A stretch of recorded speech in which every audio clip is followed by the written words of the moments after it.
আমরা দাবি চাচ্ছি এই যে স্বৈরাচার সরকার পতনের পরে আমরা জাতীয় নির্বাচনের আগে ইউপি নির্বাচন চাচ্ছি না, স্থানীয় সরকার নির্বাচন চাচ্ছি না। তো আমাদের প্রাণের দাবি যে জাতীয় সংসদ নির্বাচন আগে হোক, তারপর আমরা ইউপি নির্বাচন করতে চাই।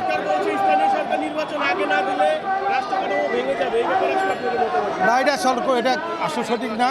কারণ আগে জাতীয় নির্বাচন সরকার যদি না থাকে, নির্বাচিত সরকার না থাকলে, জাতীয় সরকার যদি না থাকে, সেক্ষেত্রে ইউপি নির্বাচন বা স্থানীয় সরকার নির্বাচন কোনোটাই স্বচ্ছ হবে না। সরকার যদি নিজেদের প্রভাব থাকে স্থানীয় সরকার নির্বাচন